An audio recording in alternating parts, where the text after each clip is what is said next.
Your husband doesn't suspect anything. We're careful. I wasn't supposed to see that email. I wasn't supposed to know that while I was arranging catering for my wife's promotion party, she was celebrating her success in hotel rooms with the boss who made it possible. When Marcus Calloway stood in my living room and told 50 guests that Rosaline went far beyond what anyone expected to earn her promotion, he wasn't talking about overtime. The applause was deafening. My wife glowed under his attention. And I stood there invisible, holding evidence that would destroy them both. What happened next wasn't revenge. It was justice served cold with a side of corporate scandal. Viewers, if you discovered your partner's betrayal was also their career strategy, what would you do? Stay silent or burn it all down? Let me know below. Before you continue, please subscribe, like and watch till the ending to share this interesting story. My name is David Silva. I'm 38 years old, a senior logistics coordinator for a mid-sized shipping company here in Chicago. For the past 12 years, I've lived what I thought was a solid, predictable life. I met my wife, Rosaline, during a corporate mixer back in 2013. She was ambitious, sharp, beautiful, the kind of woman who walks into a room and changes the temperature. We got married 2 years later. No kids yet. We always said we'd wait until her career stabilized. I supported every late night, every conference, every networking dinner that ran until midnight. I believed in her drive because I understood where it came from. Rosaline grew up in a single-parent household in Detroit.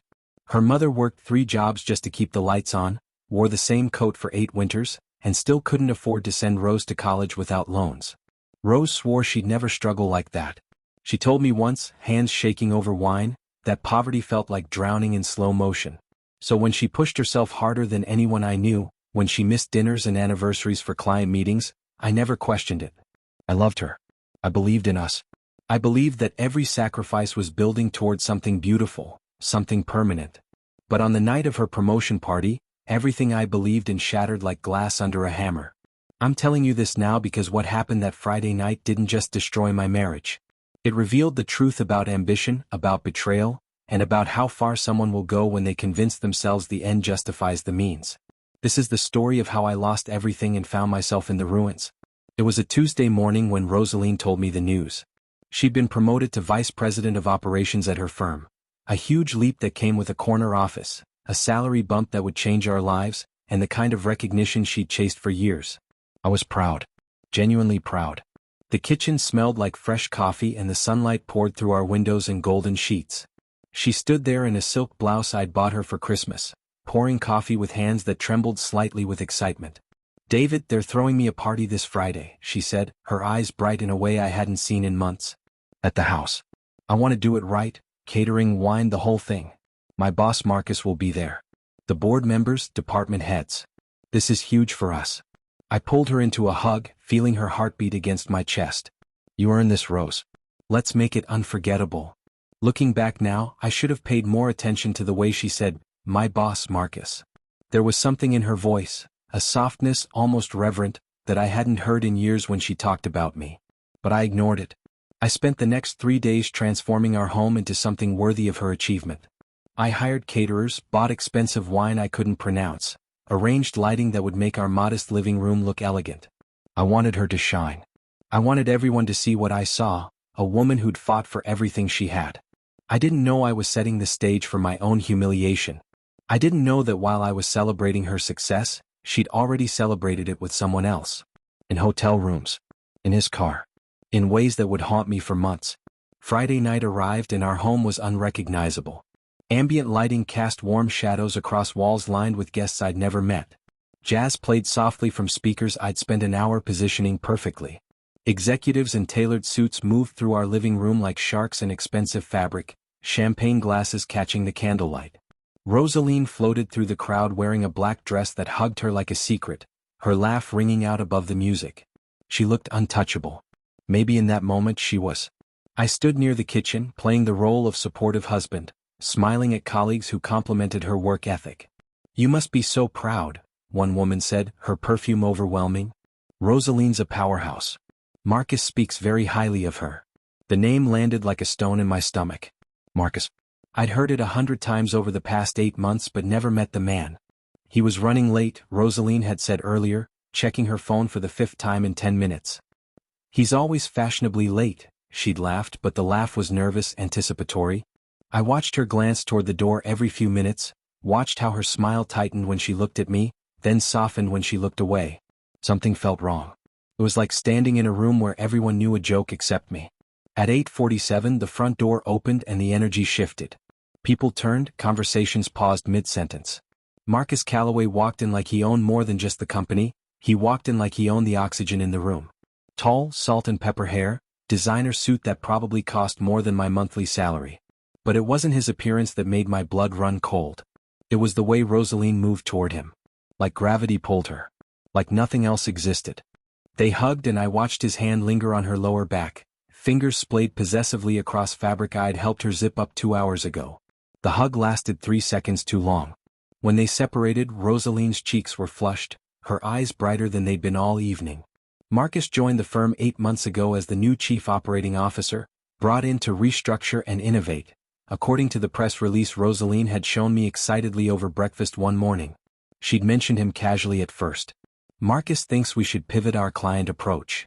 Then more frequently. Marcus suggested I lead the team. Then constantly. Marcus wants me to join him at the investor meeting in Boston. I thought it was professional admiration, the kind of mentorship that accelerates careers. I was catastrophically wrong. Marcus raised his glass and the room fell silent with the kind of reverence reserved for people who control paychecks and futures. "Everyone, if I could have your attention," he said, his voice smooth and practiced. "I want to say a few words about our guest of honor."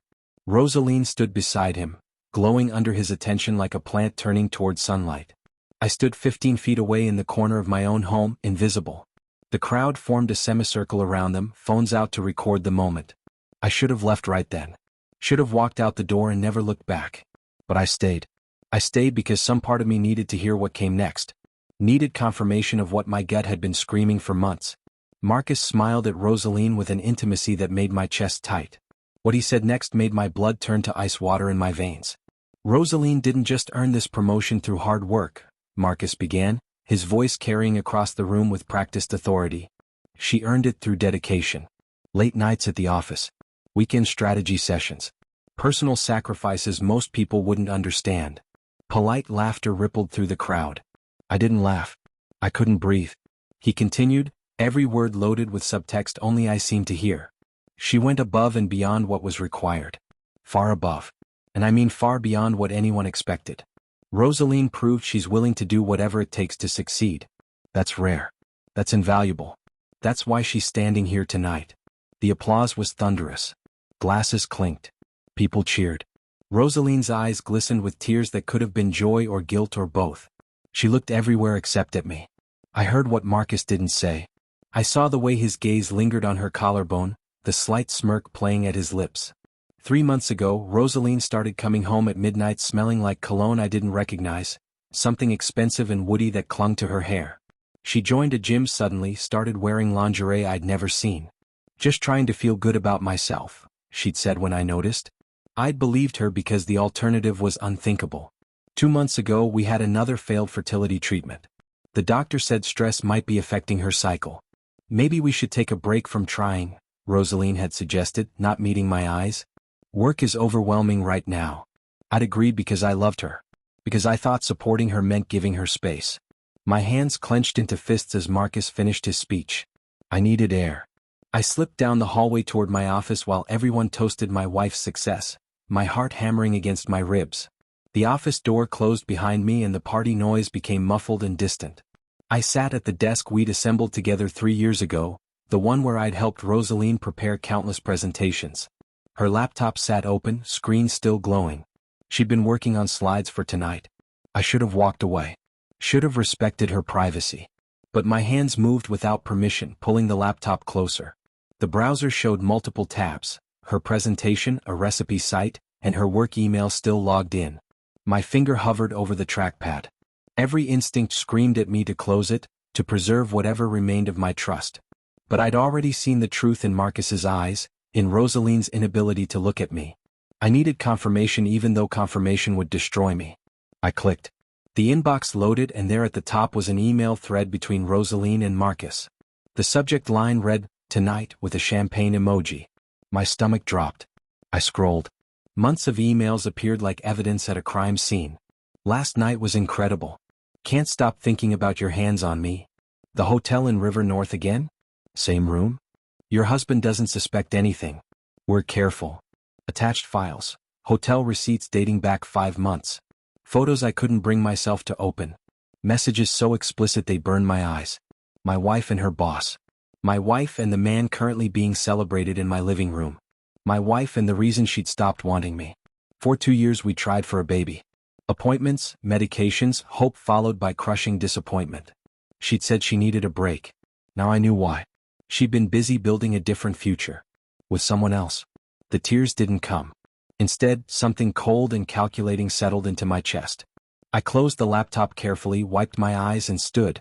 My reflection in the darkened window showed a man I barely recognized, jaw clenched, eyes harder than they'd been 20 minutes ago. I could have stormed into that party and exposed them both. Could have screamed and thrown Marcus out and made Rosaline confess in front of everyone who'd come to celebrate her lies. But I didn't. Because logistics isn't just about moving shipments efficiently. It's about strategy, timing, and leverage. It's about identifying weaknesses in systems and exploiting them with surgical precision. I'd been doing it professionally for 15 years. Now I had 2 targets who'd made themselves catastrophically vulnerable. I splashed water on my face in the bathroom, straightened my shirt, and walked back into the party like nothing had happened. I grabbed a beer, joined a conversation about the Bulls, laughed at jokes I didn't hear. Rosaline noticed me across the room and waved, her relief visible. I waved back with a smile that felt like glass in my mouth. I even approached Marcus. Extended my hand like a man who didn't know his wife tasted like betrayal. Marcus, right? I'm David. Rosaline's husband. Thank you for believing in her. His handshake was firm, confident, the grip of a man who thought he'd won. She's exceptional. Truly. You're a lucky man. I held his gaze and smiled. I know exactly how lucky I am. For the next 2 hours, I played the perfect host while gathering intelligence. I learned Marcus was married to Amanda, a corporate lawyer with a reputation for ruthlessness. 3 kids in private school. I learned the company had strict policies against superior-subordinate relationships. I learned who knew, who suspected, who might talk if given the right motivation. By midnight, everyone had left. Rosaline collapsed against me, drunk and happy. Best night of my life, she whispered. I kissed her forehead, tasting wine and lies. 1 week later, I sat across from Raymond Chin in a coffee shop 3 neighborhoods away from anywhere Rosaline might see us. Raymond was 56, a private investigator recommended by a divorced colleague who'd used him during his own nightmare. The consultation cost $300. The full investigation would cost $3,000 I didn't have in our joint account. I'd opened a separate account that morning. I need everything, I told Raymond, sliding him a folder containing what I'd found. Locations, times, photos, phone records if possible. I need it airtight. Raymond barely glanced at the emails before nodding. This'll be easy. They're sloppy. Arrogant. Give me 2 weeks. It took 10 days. The envelope Raymond handed me across the same table was thick with evidence that would end 2 careers and 1 marriage. Hotel records showing 16 visits over 5 months. Photos of them entering together, leaving separately. Text messages Raymond had somehow accessed showing coordination, lies to spouses, explicit content. But there was more. Raymond had kept digging. Your guy Marcus has a pattern, he said, tapping the envelope. 2 other women in the company. Previous assistants both transferred suddenly to different departments. One filed a harassment complaint that disappeared. Company buried it. Marcus wasn't just an adulterer. He was a predator enabled by corporate complicity. The evidence sitting in my hands could destroy him completely. I made my first call to Amanda Calloway from my car, hands shaking. Mrs. Calloway, you don't know me, but we need to talk. It's about your husband. She agreed to meet immediately. Apparently, she'd suspected for months but lacked proof for the divorce she'd been planning. I gave her copies of everything. She didn't cry. She just smiled coldly and said, "Thank you for giving me the ammunition." Then I called the company's HR director, the board chair, and finally my friend Maria, who wrote for a business journal specializing in corporate misconduct. The dominoes were positioned perfectly. 2 weeks later, I sat in our kitchen drinking coffee and watching my phone explode with notifications. News alerts. LinkedIn posts. Text messages from people I hadn't spoken to in years. Rosaline's name was trending alongside words like scandal and investigation and terminated. The company's stock had dropped 2 points. I heard footsteps on the stairs and looked up. Rosaline appeared in the doorway wearing my old college shirt, her face pale and blotchy, phone clutched in her shaking hand. "Did you do this?" Her voice cracked on the question. "Did you destroy my career? Did you tell them everything?" I set down my coffee slowly. I told the truth. "Yes. You ruined me." She was screaming now, mascara-streaked tears running down her cheeks. "My job, my reputation, everything I worked for, everything you worked for?" I stood, and my voice was calm in a way that seemed to terrify her more than yelling would have. "You didn't work for that promotion, Rose. You slept your way into it. There's a difference. Marcus manipulated me. He promised things he said, stop." I held up the printed emails I'd kept on the counter. "I read everything. You pursued him. You bragged to coworkers. You calculated every move. Don't insult me by pretending you're a victim." The investigation had moved faster than I'd anticipated. The board suspended Marcus immediately. Amanda filed for divorce and sued the company for enabling harassment. The two previous victims came forward publicly. Rosaline was questioned for 6 hours, and every answer she gave contradicted someone else's testimony. Within a month, Marcus was fired without severance. Rosaline was asked to resign before they officially terminated her. Her promotion was rescinded. The corner office given to someone else. I'd filed for divorce the morning after she resigned. Didn't ask for alimony. Just wanted the house and my dignity back. The house was almost empty now, just boxes stacked like monuments to a failed marriage. Rosaline sat on the couch we'd bought together 5 years ago, the one we'd made love on the night we moved in. She looked smaller now, diminished by consequences she'd never imagined would find her. I stood by the door with my coat on and keys in hand, ready to leave for the last time. Was it worth it? Her voice was hollow, defeated. Destroying everything we built? I considered the question carefully because she deserved at least that much honesty. "We didn't build anything, Rose. You built a career on lies and I built a marriage on ignorance. You burned it all down. I just made sure you couldn't blame me for the ashes. I loved you." The words came out broken. I paused with my hand on the doorknob. "No. You loved what I represented. Stability. Safety. Someone who'd never question you or compete with you or demand you be better. But love? Real love doesn't cheat. Real love doesn't lie to your face while sleeping with your boss. Real love doesn't celebrate a promotion bought with betrayal." She opened her mouth to respond but nothing came. Because somewhere beneath the justifications and excuses she knew I was right. I walked out and closed the door softly behind me. No slamming, no dramatic exit. Just the quiet ending of something that had been dead for months. As I drove away from the house for the final time, my phone buzzed. An email from one of Marcus's other victims. She'd heard I'd helped expose him. 3 more women wanted to talk. They had stories about other executives, other buried complaints, a pattern of abuse that went back years. I pulled over and stared at the email. I could ignore it, move on, focus on rebuilding my own life. Or I could finish what I started and burn the whole corrupt system down. 6 months later, I woke up in my new apartment as sunlight poured through windows that faced east instead of west. The place was smaller than the house, but it was mine. No shared memories, no ghosts haunting the hallway. I made coffee in a kitchen where no one had ever lied to me and opened my laptop to check emails. The screen showed a news article. Whistleblower David Silva helps expose systemic harassment at major firm. 5 women had come forward after I'd connected them with lawyers and journalists. The company had settled for an undisclosed amount and overhauled their entire HR department. 3 executives were fired. Policies were rewritten. I didn't do it for recognition or revenge. I did it because silence enables monsters and I'd been silent too long. My phone rang. "Hey Mom." "Yeah, I'm good. Really good. No, not dating anyone yet. Just focusing on myself." People asked if I regretted it. Exposing Rosaline. Destroying her career. Burning my marriage to the ground. The answer was always no. Because betrayal doesn't just kill love. It reveals who people really are beneath the masks they wear. And once you see that truth, you can't unsee it. You can only decide what to do with the knowledge. I'd chosen scorched earth.